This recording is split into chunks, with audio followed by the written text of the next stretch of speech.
안녕하세요. 반갑습니다. 네. 학생들이 좀 새로워졌어요? 네. 수신자가 왔습니다. 좋으시죠? 반갑습니다. 그럼요. 우리 수지 학생도 오랜만이고, 네. 우리 추천 예. 학생이죠. 예, 반갑습니다. 우리 늘 통과 의례가 있죠. 네. 네. 이것은 청강생도 예외가 없습니다. 복습. 잘 됐나요? 네네. 우리 상훈 씨가 복습을 네, 한번. 오늘 뭐 짧게 쉽게 설명하겠습니다. 솔로몬의 재판에 대해서 공부를 했는데요. 네. 솔로몬의 재판은 그 지혜를 갖다가 강구했기 때문에 이 솔로몬이 지혜를 받아서 열심히 잘했겠구나. 솔로몬의 지혜 그치? 얘기구나. 솔로몬의 주인공이 아니고 하나님의 마음을 드러내시려는 거예요. 맞아요. 지금 이스라엘 백성이 포로 생활을 하고 있거든요. 얼마나 지금 상심했겠습니까? 네. 상심이 있지 않겠습니까? 그래서 이 상심한 마음을 내가 너네들을 포기한 게 아니라는 걸 증명해주기 위해서 지금 이 네. 재판을 갖다가 맞아요. 드러내면서 하나님의 마음을 드러내고자 하는 것이죠. 네. 그건 나중에 예수님까지 십자가 못 박히면서 이 맞아요. 유리를 살리시지 않으셨습니까? 네. 그 마음까지도 드러내는 것이죠. 그렇죠. 엄마가 진짜 엄마가 아이를 네. 살리기 위해서 그 아이를 포기하잖아요. 그렇죠. 그때 그 마음은 정말 찢어지는 그 어떤 걸로도 표현할 수 없는데 국민의 마음이죠. 바로 그 마음이 네. 하나님의 마음이라는 거를 저희는 그동안에 솔로몬의 지혜에 좀 초점을 맞춰두고 있었는데 사실 이 깊은 곳에는 하나님의 마음이 숨겨져 있었던 거예요. 그래서 맞아요. 예. 그 아끼시는 하나님의 아들까지 오케이. 포기하시면서 두 사람 얘기를 들어보니까 알고는 있어요. 핵심적인 상담인 줄 알았어. 아니, 정확하게 알고는 있는데 네. 그거면 됐습니다. 이게. 내용으로 봐.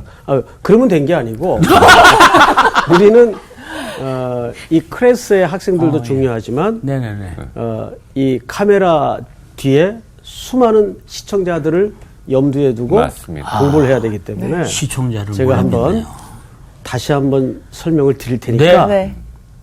잘 들으시기 바랍니다. 네. 오늘 청강하신 두 네. 분도 다른 분들도 마찬가지고 성경의 이야기이긴 하지만 일반 세상 사람들도 잘 알고 있는 솔로몬의 재판 이야기는 네. 유명한 이야기죠. 네, 너무나도 우리 유명하죠. 수지 학생 알고 있죠? 그럼요. 네. 한 집에 두 창기가 살고 있었는데 각각 3일 간격으로 아기를 낳아요. 근데 한 창기가 아침에 일어나 보니까 자기 몸무게로 아기를 깔아서 그만 죽은 아기를 아침에 보게 됩니다. 거기서 끝나는 게 아니라 못된 마음을 가지고 3일 간격으로 태어난 다른 동료 아기와 바꿔치기를 하죠. 근데 그 동료는 역시 또 아침에 일어나 보니까 아이가 죽어 있어요. 네. 그런데 어느 엄마가 자기 자식을 못 알아보겠어요. 아무리 갓난아기라도 보니까 자기 아기가 아니에요. 그럼 당연히 시비가 붙었겠죠. 네. 내 아기가 아니다. 아니다. 바꿔치기 한 엄마 이건 내 아기다. 네. 이것이 얼마나 난해한 문제였든지 누구에게까지 이 문제가 올라갔는가 하면 솔로몬에게까지 올라간 거예요. 절차를 밟았겠죠, 당연히. 그 솔로몬이 당시 무슨 DNA 검사가 가능했던 시절도 아니고 그러니까. 탐문 수사를 할 수도 있는 문제가 아니고 칼 갖고 와라 해서 쪼개서 각각 반씩 나눠 가져라 이렇게 된 거죠. 그때 뭐가 드러났어요? 진정한 엄마가. 진짜 엄마가 드러났어요. 진짜 엄마는 아기를 포기한 엄마입니다. 네. 그 아기를 포기하죠. 포기해야 누가 살기 때문에? 자기 아들이 살기. 내 아기가 살기 때문에. 우리는 솔로몬 하면 지혜라는 큰 선입관 때문에 이 사건도 솔로몬의 지혜를 드러내기 위해서 설치된 스토리로 오해를 하죠. 그런데 이 이야기는 솔로몬의 지혜를 드러내기 위함이 아니에요. 이 이야기 속의 진짜 메인 메시지는 진짜 엄마는 어떤 마음이어야 하는가. 그게 더 큰 주제란 말이죠. 근데 이 열왕기서라는 책은 사실상 이스라엘 백성들이 바벨론 포로에 있을 때 어느 선지자에 의해서 쓰여진 책이에요. 네. 그렇다면 제1독자가 누구겠단 말이에요. 포로들이란 네. 말이죠. 그럼 그 당시 포로들은 어떤 심정으로 포로 생활을 하고 있었을까요? 보세요. 고대 시대는 나라와 나라가 전쟁을 해서 포로가 되면 신들끼리의 전쟁에서 진골로 이해를 갔던 시대입니다. 그러면 히브리 백성들이 노예가 된 상태에서 그들의 신학과 신앙은 어떤 상태였을까요? 자괴감에 빠져 있는 거예요. 하나님은 살아계신가? 우리를 사랑하시는가? 하나님은 졌어. 바벨론의 신들에게 진 거야. 이게 사고적으로 가능했던 시대예요. 그러니까 포로 생활하면서 곤고하죠, 피폐하죠, 힘들죠. 그러니까 신학적으로, 신앙적으로 확 흔들렸어요.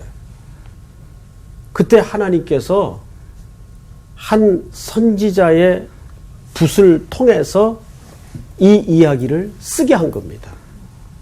그러니까 이 솔로몬의 재판 이야기는 단순히 솔로몬의 지혜를 드러내기 위한 이야기가 아니라 그 이야기 속에 가장 큰 메인 메시지는 진짜 엄마의 마음은 어떤 마음인가? 그 엄마의 마음 속에서 하나님 아버지의 마음을 감춰놔요. 네. 그 엄마는 아기를 몇 번 잃어요? 두 번. 두 번 잃어요. 아침에 일어나 보니 아기가 없어져요. 죽어 있어요. 그리고 자기 아기를 진짜 왕 앞에 가서 칼로 노노자는 왕의 판단에 기겁을 하고 포기를 하죠. 두 번 포기를 해요. 그러니까 여기에는 어떤 메시지가 감춰져 있는가 하면 하나님께서는 이스라엘 백성들을 두 번 놓쳐. 전쟁에서 패하게 만들어요. 또 바벨론에 끌려가서 포로 생활을 하게 만들어요. 왜 그랬을까요? 그래야만 사니까. 내 백성이 살기 때문에 정결하게 되고 하나님께 돌아올 수 있기 때문에. 그러니까 이 솔로몬의 재판의 스토리 속에는 가장 중요한 메인 메시지가 솔로몬의 지혜가 아닙니다. 하나님의 이 백성들을 사랑하는 방식, 그리고 그 아버지의 마음을 그 이야기 속에 감추어 놓은 거죠. 이렇게 설명을 해야 알아듣죠. 어머나. 시간이 많이 길지 않을까요? 이렇게 설명하면. 알아들었어요? 뭐 1분 안에 완전 설명을 해야 알았습니다. 되는데 제가. 네. 오늘 수업 열왕기상 6강 솔로몬 왕국의 조직이 갖는 영적인 의미. 자, 오늘은 4장으로 들어갑니다. 네. 자, 우리 수지 학생부터 네. 두 절씩 그 추천 학생하고 네. 이렇게 읽읍시다. 솔로몬 왕이 온 이스라엘의 왕이 되었고 그의 신하들은 이러하니라. 사독의 아들 아사리아는 제사장이요. 시사의 아들 엘리호렙과 아이야는 서기관이요. 아헬롯의 아들 여호사밧은 사관이요. 여호야다의 아들 분하야는 군사령관이요. 사독과 아비아달은 제사장이요. 나단의 아들 아사리아는 지방 관장의 두령이요. 나단의 아들 사봇은 제사장이니 왕의 벗이요. 아이살은 국내 대신이요. 압다의 아들 아도니람은 노동 감독관이더라. 네. 아멘.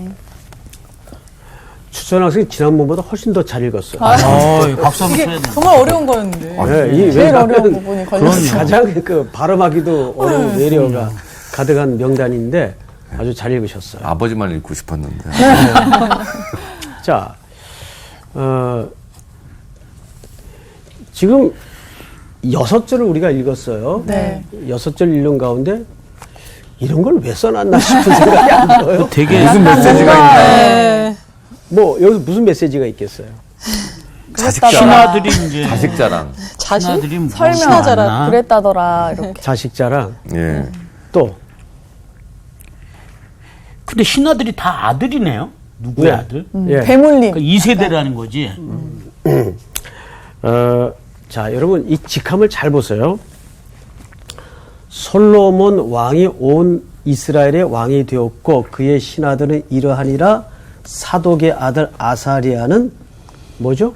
제사장. 그 다음에 또 나오는 직함이 뭐죠? 서기관. 사사의 아들 엘리호렙과 그 다음에 사관. 사관. 그리고 군사령관, 제사장, 제사장. 이렇게 돼 있어요. 네. 관장. 그러니까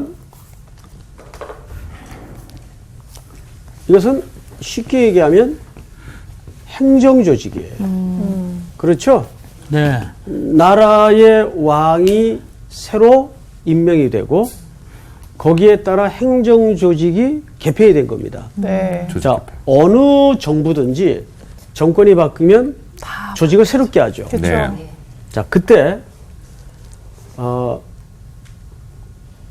예를 들어서 아버지 다윗 때는 그때도 조직이 있었어요. 네. 그런데 그때 조직에 제일 첫 번째 등장하는 조직은 항상 국방부 장관입니다. 왜 그랬을까요? 전쟁이 많았어. 그렇지. 네. 그렇지. 오늘 처음 온 학생인데도 이 감이 있네. 네. 예? 이게 센스라도 있어야 돼요. 칭찬인가? 항상 그 직함의 첫 자리가 국방부 장관일 경우는 네. 방금 우리 학생이 얘기한 것처럼 다윗 때는 국경성도 확실치 않았고 거의 일상이 전쟁이었어요. 그렇죠. 그러다 보니까 제일 중요한 직함이 뭐였겠어요? 국방부 장관. 국방부 장관이에요. 그 다윗 통치 기간 내내는 제일 중요한 직함이 항상 앞에 요압 이런 사람 국방부 장관이 등장을 합니다. 네. 시간이 많지 않기 때문에 제가 직접 찾아보진 않겠지만 네. 다윗의 행정 조직을 보면 국방부 장관이 제일 항상 처음에 첫머리에 나왔다. 등장을 해요. 그런데 네. 솔로몬 때는 네. 이상하게 제사장. 전쟁이 없었어요. 그래서 제사장이 먼저 나왔나 봐. 그래서 제일 먼저 뭐가 나오죠? 제사장. 그렇습니다. 이야. 제사장이에요. 그러니까 이런 직함의 순서나 배치를 봐서 그 정권의 상태를 우리가 알 수가 있는 거예요. 예를 들면 아주 오랜 시절에는 무슨 환경부 장관 같은 게 있었나요? 없었죠. 없었지. 여성부 장관이 있었나요? 없었죠. 근데 지금은 있단 말이에요. 네. 그 왜 있지? 지금은? 그게 중요하니까. 그게 중요한 시대가 왔어요. 네. 요즘 노동 문제 맞아요. 얼마나 중요합니까? 네. 그러니까 정권의 성향과 상태에 따라서 직함은 없어지기도 하고 생기기도 하고 순서의 서열이 달라져요. 그런 관점에서 오늘 이 조직을 좀 보자고요. 네. 자, 우선 제사장, 그 다음에 두 번째가 서기관, 서기관요. 사관, 군사령관 당연히 있어야 되겠죠. 네. 그 다음에 사독과 아비아들은 제사장이요. 나단의 아들 아사리아는 지방관장의 두령이요. 나단의 아들 사봇은 제사장이니 왕의 벗이요. 네. 이렇게 돼 있어요. 자, 그런데 7절로 넘어가서 우리가 성경을 좀 보십시다. 네. 솔로몬이 또 온 이스라엘에 12지방 관장을 두매 그 사람들이 왕과 왕실을 위하여 양식을 공급하되 각기 1년에 한 달씩 양식을 공급하였으니 그들의 이름은 이러하니라. 쭉 이름들이 또 등장을 해요. 네. 자, 이게 무슨 얘기냐면 12 뭐를 나눕니까?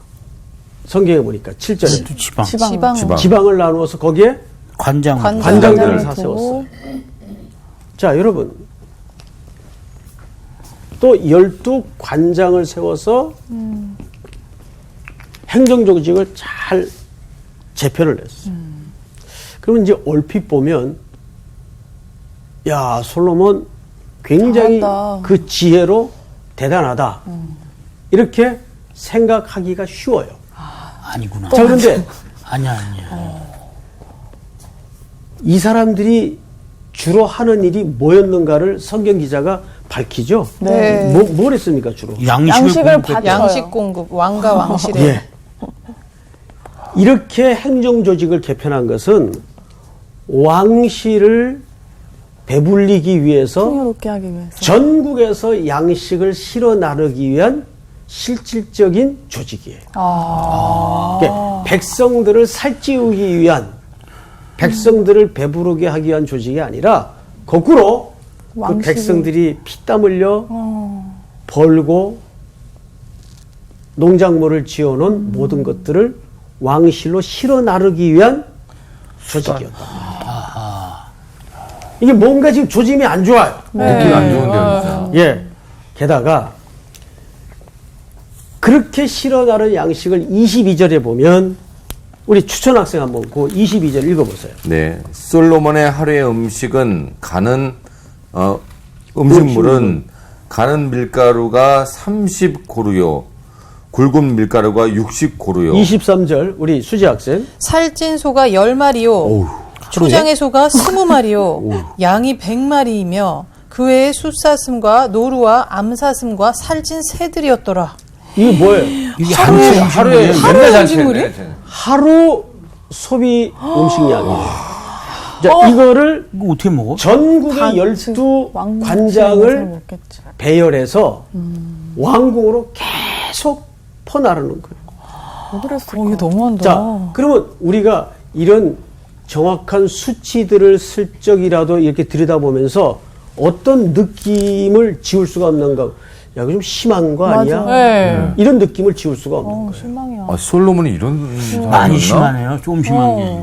그러니까 저는 우리 성도들이 잘못 갖고 있었던 솔로몬에 대한 이미지를 바로 잡는데 그러니까요. 성경에 바른 시각이 필요합니다. 맞아요. 혹시 완전. 그 이멜다라는 분 기억하세요? 과거 필리핀 대통령의 퍼스트 레이디요. 예. 아, 그분은 구두가 수천 켤레예요. 아, 맞다. 맞아요. 예. 구두가. 맞아. 그러면 먼 훗날 역사에 기록되기를 이멜다는 구두가 2, 3천 켤레였더라. 맞나? 켤레? 켤레. 켤레였더라. 그러면 훗날 독자들이 그 글을 읽으면서 어떤 말을 할까요? 와, 사치가 심했구만. 미쳤나? 아이고. 돌았나? 왜 이러지? 여러분, 왜 그런데 성경을 읽으면서는 그 감각을 잃어버리고 살아요? 여러분, 이게 하루에 소비되는 양이에요. 아니, 뭐 먹방을 한 것도 아니고. 아니, 근데 진짜 이게 딱 시각에 따라 다른 게 저희가 너무 잘못 읽었던 게 예를 들어서 저희가 이 성서학당을 안 보고 했으면은 와, 정말 12개로 나눠서 너무 지혜롭게 잘했네. 그리고 이걸 풍요롭게 먹었는데 와, 정말 하나님이 복을 부어주셨네. 이렇게 정말 그렇죠. 색안경을 끼고 봤으면 그리고 한 번도 이렇게 이런 부분에 대해서 교회에서 설교 들을 때도 맞아. 이런 시선으로 얘기하지 않았지. 전 처음 네. 들어봐요. 솔로몬에 대한 솔로몬은 안 선입견이 되겠어. 있습니다. 그러니까 우리가 성경을 좀 객관적으로 읽는 훈련이 필요합니다. 네. 네, 너무 우리가 너무 충격이야.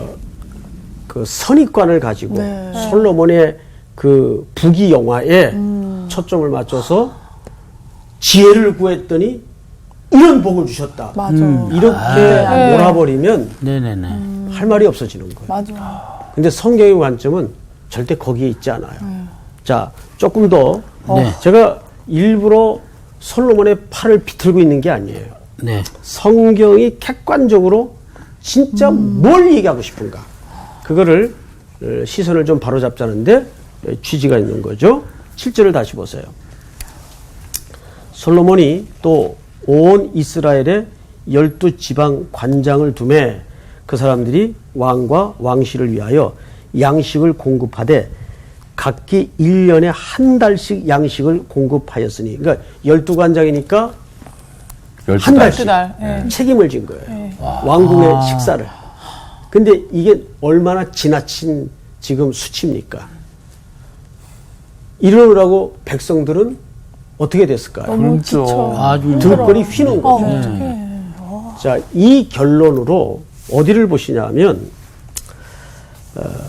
우리 열왕기상 12장을 좀 건너가 볼까요? 12장이요? 네. 결과가 안 좋았어. 12장. 12장에 보면 이제 마시고요. 솔로몬이 죽었어요. 네. 그리고 그 아들 르호보암이 왕이 됐는데 백성들이 새왕 아들 르호보암에게 찾아와요. 이런 얘기를 합니다. 12장 1절. 르호보암이 세겜으로 갔으니 이는 온 이스라엘이 그를 왕으로 삼고자 하여 세겜에 이르렀음이더라. 느밧의 아들 여로보암이 전에 솔로몬 왕이 얼굴을 피하여 애굽으로 도망하여 있었더니 이제 그 소문을 듣고 여전히 애굽에 있는 중에 무리가 사람을 보내 그를 불렀더라. 여로보암과 이스라엘의 온 회중이 와서 르호보암에게 말하여 이르되, 이게 새 왕에게 이제 백성들과 함께 여로보암이라는 사람이 청년이 온 거예요. 네. 애굽에서 망명생활을 하다가 귀국을 해가지고 네. 와서 이런 얘기를 합니다. 4절. 왕의 아버지가 우리의 멍에를 무겁게 하였으나 왕은 이제 왕의 아버지가 우리에게 시킨 고역과 매운 무거운 멍에를 가볍게 하소서. 그리하시면 우리가 왕을 섬기겠나이다. 섬기겠나이다. 얼마나 무겁게 했습니까? 이게 누구 때 이야기를 지금 솔로몬. 당신 아버지 소환한. 솔로몬. 그렇죠. 솔로몬 때. 그러니까 르호보암이 이런 대답으로 그들을 더 혹독하게 얘기합니다. 10절. 함께 자라난 소년들이 왕께 아뢰어 이르되 이 백성들이 왕께 이르기를 왕의 부친이 우리의 멍에를 무겁게 하였으나 왕은 우리를 위하여 가볍게 하라 하였은즉 왕은 대답하기를 내 새끼 손가락이 내 아버지의 허리보다 굵으니 그러니까 자기 새끼 손가락이 솔로몬의 허리보다 굵단 말이에요. 굵으니 11절 다 같이 읽겠습니다. 시작. 내 아버지께서 너희에게 무거운 멍에를 매게 하였으나 이제 나는 너희의 멍에를 더욱 무겁게 할지라. 내 아버지는 채찍으로 너희를 징계하였으나 나는 정갈 채찍으로 너희를 징계하리라. 뭐예요, 이거 갑자기? 어떠세요? 무서워. 이것이 솔로몬 치하에서 고생하던 백성들의 먼 훗날의 평가입니다. 이래도 솔로몬을 지혜의 왕으로만 왜곡되게 편향되게 보실 겁니까? 실망해요. 그러니까 성경은 한 인간에 대해서 그의 어떤 위대함이나 탁월함을 드러내고자 하는 책이 아니에요. 여지없이 인간이 맞아요. 누군가를 고발하는 책이에요. 자, 그러면 더 근본적인 얘기로 좀 들어가십시다. 네. 솔로몬이 이렇게 되기까지는 어떤 근본적인 원인이 있었는가? 성경을 좀 볼까요? 네. 신명기 17장을 열어주세요. 신명기 천천히 찾으세요. 17장 14절 우리 상훈 씨 한번 읽어보실까요? 네. 내가 내 하나님 여호와께서 내게 주시는 땅에 이르러 그 땅을 차지하고 거주할 때에 만일 우리도 우리 주위의 모든 민족들 같이 우리 위에 왕을 세워야겠다라는 생각이 나거든. 자, 보세요. 이게 지금 어느 책이에요? 신명기 신명기. 책이에요. 신명기는 아직 이스라엘이라는 나라가 제대로 형성도 되기 전, 네. 가나안 땅에도 들어가기 전 책입니다. 근데 하나님은 틀림없이 아셨어요. 이 백성들 가운데 내가 왕 되는 걸 거부하고 세상의 왕처럼 우리도 왕의 제도를 만들자라는 운동이 틀림없이 일어날 거다. 예견하시고 네. 그때가 되면 네. 이러한 제도를 만들라라고 얘기를 하는 겁니다. 네. 자, 15절을 우리 향기 학생 읽어보세요. 반드시 내 하나님 여호와께서 택하신 자를 내 위에 왕으로 세울 것이며 내 위에 왕을 세우려면 내 형제 중에서 한 사람을 할 것이요 내 형제 아닌 타국인을 내 위에 세우지 말 것이며 그는 병마를 많이 두지 말 것이요 병마를 많이 얻으려고 그 백성을 애굽으로 돌아가게 하지 말 것이니 이는 여호와께서 너희에게 이르시기를 너희가 이 후에는 그 길로 다시 돌아가지 말 것이라 하셨음이며. 네, 첫 번째 금했던 게 뭐죠? 네, 병마를 병마를 많이 두지. 많이 병마는 무슨 용입니까? 전쟁용. 전쟁용입니다. 왜 그런데 병마를 많이 두지 말라 그랬을까요? 이 나라는, 이스라엘은 어떤 군사의 크기와 규모로 지켜지는 나라가 아니라 하나님이신 내가 지킨다는 얘기예요. 그러니까 나를 의지해야 유지가 되고 보호되는 나라라는 것을 이런 식으로 설명하는 겁니다. 잊지 말아라. 병마를 많이 두지 말고. 두 번째, 마저 읽어보세요. 17절. 그에게 아내를 많이 두어 그의 마음이 미혹되게 하지 말 것이며 자기를 위하여 은금을 많이 쌓지 말 것이다. 또 두 가지를 금했죠. 첫째는 병마, 여자와 예, 아내. 아내를 많이 두지 말 것. 그리고 은금. 근데 은금. 솔로몬이 일단 여자가 몇입니까? 어떡하냐. 천이에요, 1000명. 아, 잠깐만. 근데 그 1000명의 여자들이 각각 자기 다른 신들을 자기 지방에서, 예. 신들을 가지고 들어와요. 그래서 나중에 성전 안에 밖에 이스라엘은 종교의 메카가 됩니다. 종교 우상 숭배의 백화점이 됩니다. 이게 다 이 명령을 어겼네요. 어긴 결과예요. 게다가 은금이 돌멩이처럼 흔했다 그랬어요. 맞아요. 성경에 보면. 네. 왜 은금을 금했을까요? 그것은 은금은 세상적으로 가장 귀한 가치입니다.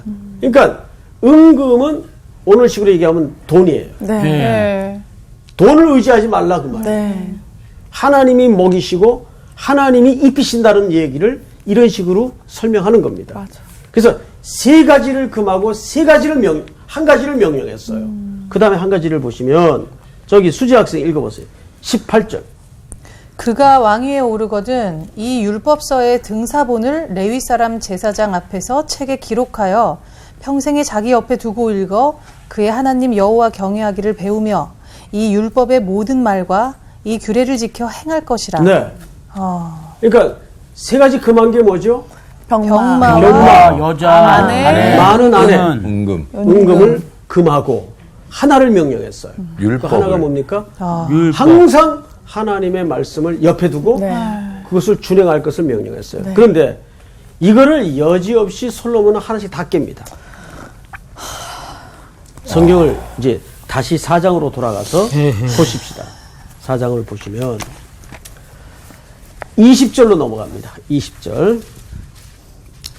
4장 20절. 유다와 이스라엘의 인구가 바다의 모래같이 많게 되매 먹고 마시며 즐거워하였으며. 자, 이거 어떻게 보세요?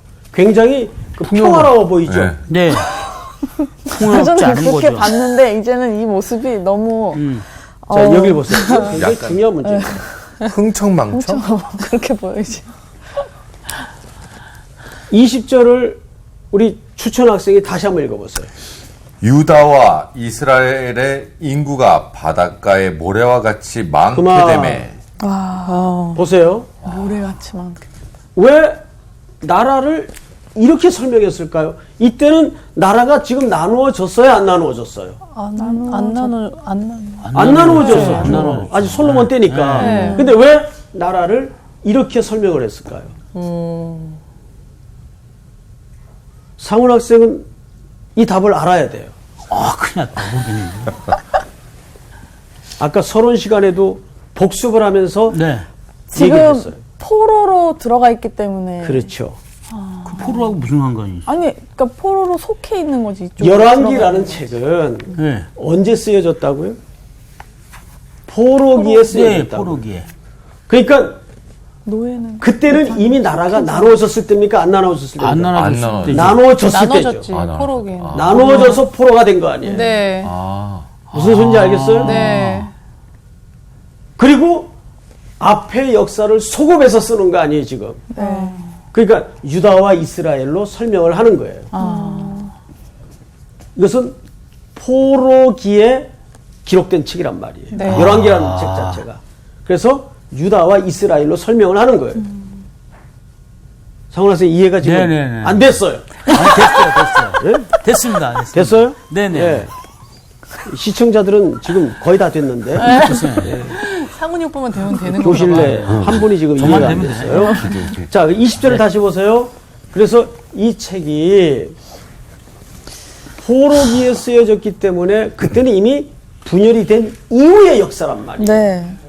그래서 유다와 이스라엘의 인구가 바닷가의 모래같이 많게 되면, 자, 수지 학생, 네.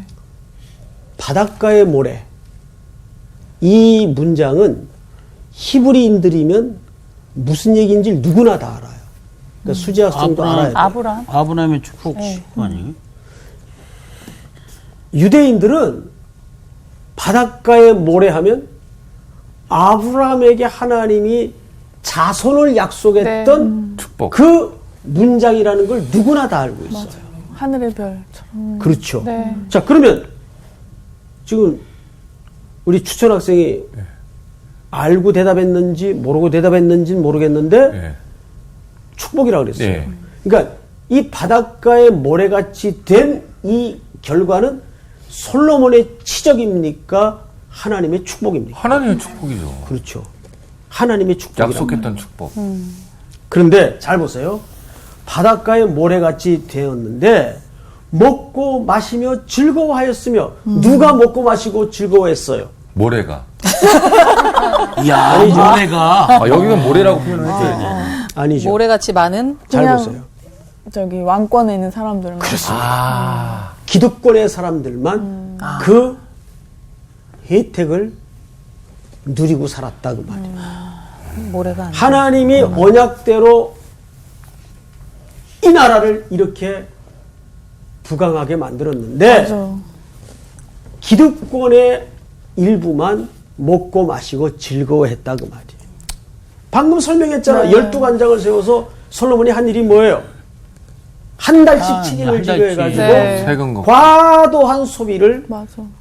궁궐에서 흥청망청 지나친 삶을 살았던 거예요. 그것이 여기 수치로 나와 있잖아요. 네. 22절을 우리 상훈 학생님 다시 한번 확인 겸 읽어보세요. 솔로몬의 하루의 음식물은 가는 밀가루가 30고루요, 굵은 밀가루가 60고루요, 살찐 소가 10마리요, 초장의 소가 20마리요, 너무 많다. 양이 100마리이며 그 외에 수사슴과 노루와 암사슴과 살찐 새들이었더라. 자 보세요. 어떡해. 이 표현이 어떻게 시작이 되는 거예요? 솔로몬의 하루 음식으로 이렇게 시작이 된단 말이에요. 이게 여러분 우리가 보통 기록을 할 때 그냥 노멀한 거를 이렇게 수치를 기록할 이유가 있을까요? 없죠. 그냥 뭐. 하루에 뭐 그런데 예를 들어서 이멜다의 구두는 몇 켤레. 기록이 돼 있어. 기록해야죠. 예. 그걸 왜 기록했을까? 난 남의 구두 그 숫자를 왜 씌워놨어요? 지나치니까. 예. 이 기록도 지금 지나치니까 이렇게 기록을 해놓은 거란 말이에요. 그 지나친 솔로몬의 화려한 낭비 속에는 백성들의 피땀이 매일 왕궁으로 올려진 거예요. 그러니까 성경을 거품을 좀 빼고 봐야 돼요. 네. 그러면서 맞아 보십시다. 네. 솔로몬이 24절입니다. 그 강 건너편을 딥사에서부터 가사까지 모두 그 강 건너편의 왕을 모두 다스림으로 그가 사방에 둘린 민족과 평화를 누렸으니 25절 다 같이 시작. 솔로몬이 사는 동안에 유다와 이스라엘이 단에서부터 베르세바에 이르기까지 각기 포도나무 아래와 무화과 나무 아래에서 평안히 살았더라. 자 보세요. 24절에는 그가 사방에 둘린 민족과 뭘 누려요? 평화를 누렸어. 평화를 누렸고 25절에서는 무화과 나무 아래에서 평화를 평화를 살았다. 그러니까 자, 이것만 보면 이거 진짜. 굉장히 그러니까요. 정말 봄바람 살랑살랑 부는 느낌이 네. 들어요. 네. 그 다음 절을 보자고요. 26절을 보시면 이렇게 돼 있어요. 솔로몬의 병거의 말 외양간이 4만이요. 어마. 마병이 12,000명이요. 엄마야. 야. 아까 우리 신명기 사관으로, 네. 신명기 역사관으로 17장에 뭐라고 확인했어요? 병마를 많이 병마를 많이 주죠. 네. 근데 말라 지금 그러는데. 이 숫자가 이렇게 밝혀지는 걸로 봐서 또 과하다는 얘기지. 이 병마는 어마어마한 숫자예요. 이게 다 애굽에 수입한 병마입니다. 아, 외양간이 4만이래. 그러니까 여기 보자고요. 솔로몬 통치 기간에 이렇게 주변 나라와 평화를 누리는 그 평화는 성령이 충만해서 하나님의 통치 아래 이루어진 결과로서의 평화입니까? 힘으로서의 장악한 평화입니까? 힘으로서 장악한. 그렇습니다. 힘과 돈. 힘과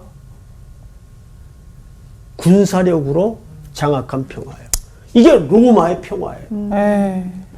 로마 제국의 가장 중요한 단어가 뭐예요? 팍스 로마. 평화. 근데 그 로마의 평화는 뭘로 유지되는 평화예요? 힘으로. 황제. 그렇습니다. 힘으로 유지되는 평화예요. 근데 진정한 평화는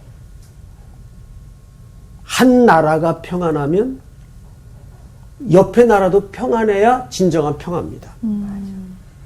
근데 이 땅의 평화는 한 나라가 힘으로 제압하는 평화예요. 그리고 그 밑에는 구름이 툭툭 터지죠. 네. 썩은 내가 나죠.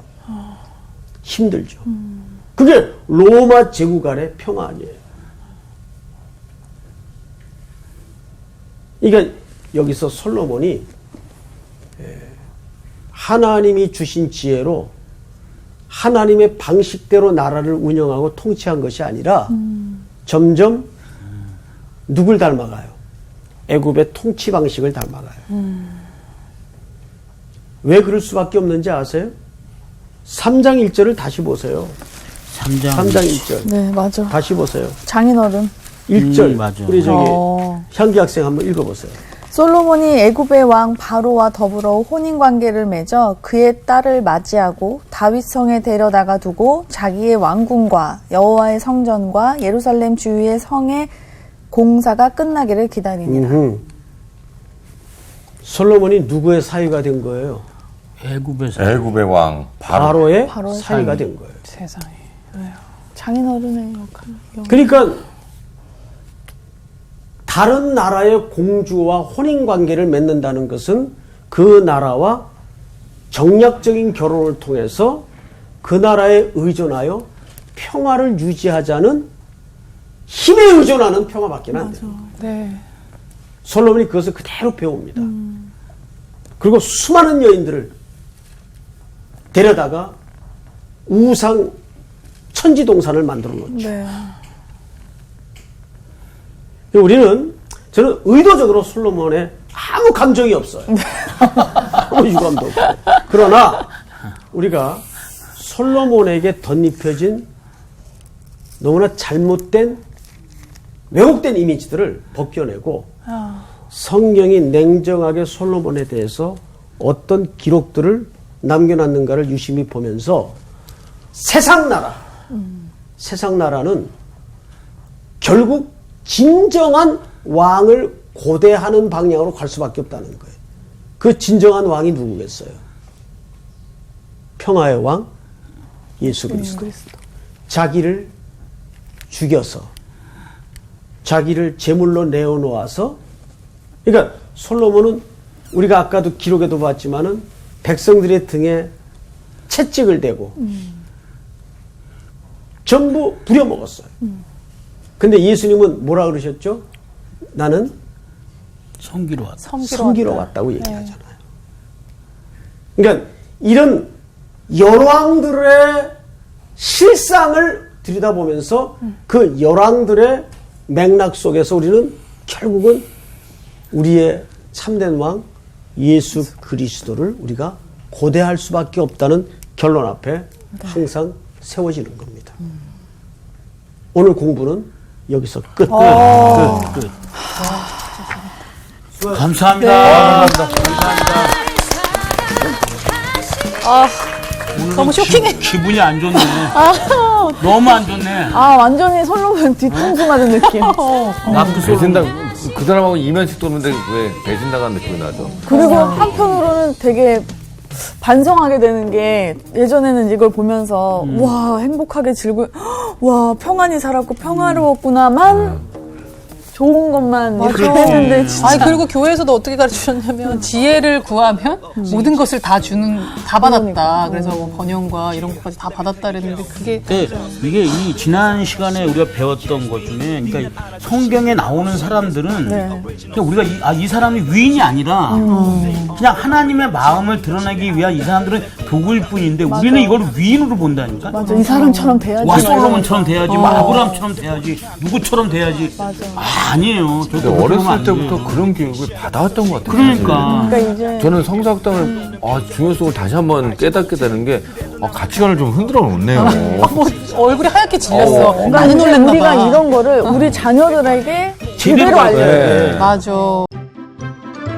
이번 주 퀴즈입니다. 열왕기상에 가장 먼저 등장한 인물은 누구인가요? 1번 솔로몬, 2번 다윗, 3번 아도니아. 정답을 아시는 분은 CBS 성서학당 홈페이지에 정답을 올려주시거나 우편으로 보내주시면 됩니다. 선정되신 분들에게는 하나님의 말씀을 전 세계에 보급하는 대한성서공회에서 성경 통독을 위한 최고의 자습서 성경 2.0, 세상을 바꾸는 복음 매거진 크리스채너티 투데이 1년 정기 구독권, 성경을 쉽고 재미있게 가르쳐주는 성서학당 선생님들의 저서 중 하나를 드립니다.